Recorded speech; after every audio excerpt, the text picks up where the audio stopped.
part of our pre-qualification process is to listen to kind of the motive and the thinking the prospect has as we go through the sales process. And we're listening, and we want them to verbalize their concerns, their experiences, et cetera. But we also want to listen to the words they use to describe their concerns with.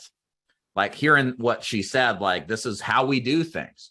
We're an established family. These are things that you want to mentally note or write down, because as you go through explaining how our policies works, what the details are, and rebutting any objections at the end, I want to use those hot button words, right, as a way to encourage this person to buy, right? If she puts it off or is kind of hesitant, right? And how that would sound just kind of depends on the nature of the objection. If I need to think about it, hey, I understand why you need to think about it, but here's the thing. You said yourself you need a life insurance policy, that this is how you handle things, that taking care of final expenses is important, that you're an established family, and that you don't want to leave this burden to your loved ones, just like your family and mother and father did before. It's a smart thing for you to do. So this is why you need to do this today. It's never going to get any less expensive. It's just going to get more expensive. And you may not have the health you have today to qualify for it in the future. So which one of these three do you want to start with? So that's kind of something I would use in the context of what I've heard here if I'm at the close, right? I'm personalizing the objection rebuttal. This is powerful information that you always want to be listening intently for, right? Those key words that trigger a kind of reaction more emotively than just kind of the standard fare stuff that we say. Does that make sense, everybody?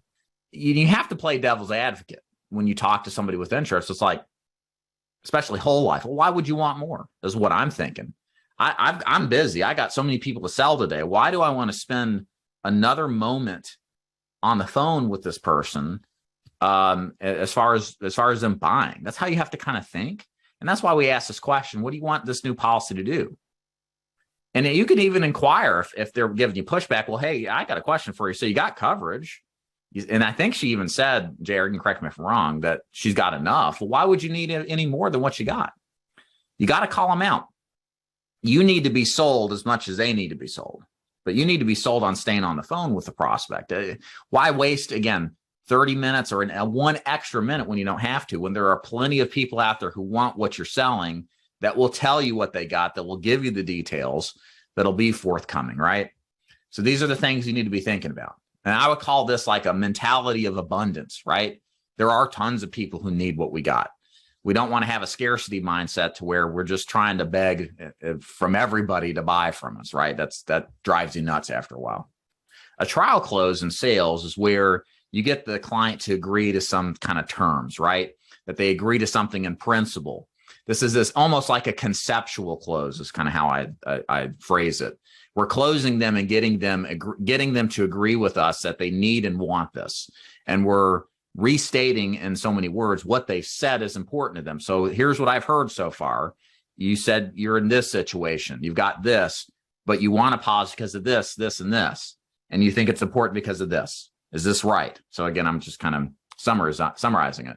And when they say yes to that, they're that much more, we know that they're bought into this.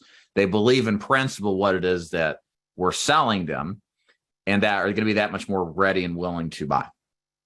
Okay, if we don't get that, we may miss something. They have an opportunity to correct us too. Well, actually, here's what I was looking for. So it's an opportunity to make sure we understand entirely, but it helps them verbally agree that this is important, that they see why it's important, why they should buy. When you get this kind of stuff here, problems push back now, it manifests later. Like if somebody's just refusing to give you information and you tell them, hey, look, I'm asking you this because it's a requirement when you look for a policy. I don't need to know like the policy number or the specifics. I need to know what you got to see if this program even makes sense. So who do you have your coverage with? And they're flat out refusing. What you'll find is a lot of the times later, they're not going to give you, like Melissa was saying, they're social or banking. So there is an argument to be made to handle it now. And not handling it now and putting your foot down just means that you're going to waste a lot of time later. So it's like on some level, at the end of the day, you just got to still follow the script because you just don't have that data. And it's interesting to speculate this stuff, but in the actual implementation of the business model, you don't know. And so you just have to stick to your guns and follow your script. in all systems, especially sales systems, there's not 100% perfect way to do this. There's different ways.